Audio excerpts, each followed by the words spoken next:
안녕하세요. 시니어의 지혜상자입니다. 오늘은 조금은 조심스러운 주제를 이야기해보려 합니다. 바로 이혼 이후의 새 출발, 그 이후의 삶에 대한 이야기입니다. 요즘은 황혼이혼이라는 단어가 더 이상 낯설지 않죠. 아이들이 다 자라고 가정의 책임이 어느 정도 끝났을 무렵 이제 나의 인생은 어디로 가야 할까 생각하다가 이혼이라는 결정을 내리는 분들이 점점 늘어나고 있습니다. 그런데 막상 이혼을 하고 나면 이제 나는 어떻게 살아야 하지? 이제 내 인생은 끝난 걸까? 이런 생각이 밀려오기도 합니다. 하지만 저는 이렇게 말씀드리고 싶어요. 이혼은 끝이 아니라 나로 다시 서는 시작점이라고요. 오늘 영상에서는 이혼 이후의 감정, 현실, 그리고 새 출발의 방법까지 차근차근 이야기 나눠보겠습니다. 1부. 황혼이혼 더 이상 남의 이야기가 아니다. 통계청 자료를 보면 50대 이후에 이혼율이 꾸준히 증가하고 있습니다. 예전에는 이 나이에 이혼하면 안 된다는 인식이 강했지만 이제는 오히려 남은 인생이라도 진짜 나답게 살고 싶다는 마음으로 결단을 내리는 분들이 많아졌습니다. 특히 자녀가 다 자라서 독립하고 나면 부부 사이에 남는 건 오롯이 둘만의 관계입니다. 그런데 수십 년 동안 쌓였던 감정의 틈, 서로 다른 인생의 방향이 더 뚜렷해지는 시점이죠. 이 시기에는 이런 대화들이 자주 오갑니다. 당신은 늘 일만 했잖아. 나는 집안일로 인생 다 보냈어. 우리 대체 언제 이렇게 멀어진 걸까? 이혼은 단순히 서류 한 장으로 끝나는 일이 아닙니다. 그 안에는 지난 세월의 추억, 희생, 분노, 후회, 안도감까지 모든 감정이 얽혀있죠. 그래서 이혼 후의 삶을 준비한다는 건 단순히 새로운 생활을 만드는 게 아니라 나 자신을 다시 이해하는 과정이기도 합니다. 2부. 상처에서 회복으로. 이혼 직후 가장 먼저 찾아오는 건 허무함입니다. 그동안 함께한 시간이 길수록 이제 나는 누구지? 하는 공허함이 더 크게 다가옵니다. 이 시기에 가장 중요한 건 감정을 억누르지 않는 것이에요. 많은 분들이 이렇게 말씀하세요. 이제 끝났는데 울면 뭐해요?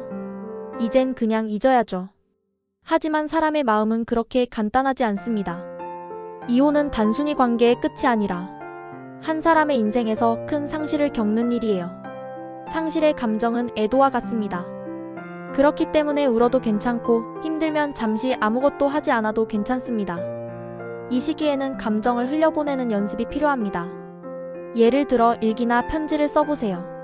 나는 지금 이런 감정을 느끼고 있다고 솔직히 적는 것만으로도 마음이 훨씬 가벼워집니다. 또 하나 중요한 건 몸을 움직이는 것이에요.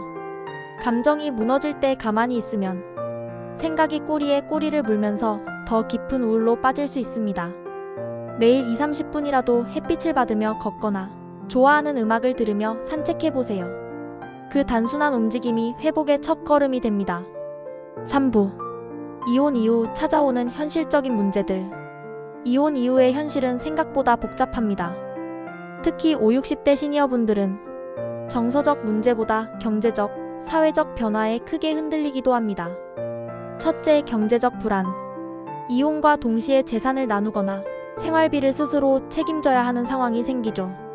퇴직 전이라면 앞으로 몇 년은 버티자는 생각을 하지만 퇴직 후라면 이제 수입이 없는데 어떻게 살지?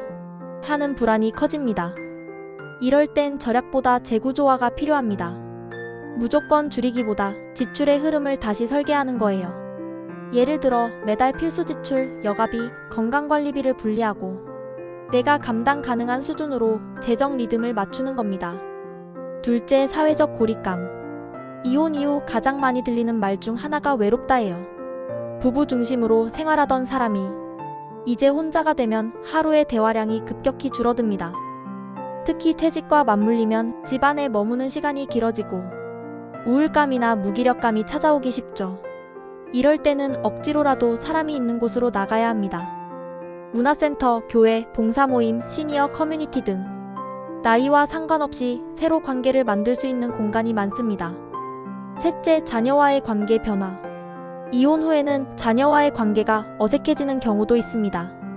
엄마가 왜 그랬어? 아빠가 이해가 안 돼. 이런 대화가 마음을 더 아프게 하기도 하죠. 하지만 자녀도 시간이 필요합니다. 처음에는 충격을 받지만 시간이 지나면 부모의 선택을 존중하게 됩니다. 그때까지 너무 조급해하지 마세요. 4부. 새로운 나를 발견하는 시간. 이혼 이후 가장 소중한 건 나 자신을 다시 찾는 시간입니다. 결혼 생활 속에서 우리는 늘 누군가의 누구로 살아왔죠. 어떤 분은 나는 평생 아내로만 살았어요. 또 어떤 분은 나는 늘 남편으로서만 존재했죠. 라고 합니다. 이제는 그 이름표를 내려놓고 진짜 나를 다시 만날 차례입니다. 이 시기에는 작은 변화들이 큰 힘이 됩니다. 예를 들어 매일 새로운 요리를 시도해보세요. 혼자 여행을 가보세요. 평생 배우고 싶던 악기나 언어를 시작해보세요. 처음엔 어색하지만 조금씩 나도 이런 걸 좋아했구나 하는 깨달음이 찾아옵니다. 특히 혼자만의 시간을 두려워하지 마세요. 혼자 있다는 건 외로운 게 아니라 나를 정비할 시간을 얻은 겁니다. 그 시간을 통해 생각이 정리되고 다음 인생의 방향이 보이기 시작합니다. 5부. 경제적 자립과 새로운 일의 시작. 이혼 이후의 경제적 독립은 자존감 회복과도 연결됩니다. 요즘은 시니어 창업이나 온라인 재능 활동이 활발해졌습니다. 예를 들어 평생 쌓은 경력을 살려 작은 강의나 컨설팅을 하거나 취미로 하던 공예나 요리를 온라인 판매로 연결하거나 유튜브나 블로그로 본인의 이야기를 나누는 것도 하나의 일입니다. 중요한 건 돈의 크기가 아니라 내 힘으로 다시 설 수 있다는 경험이에요.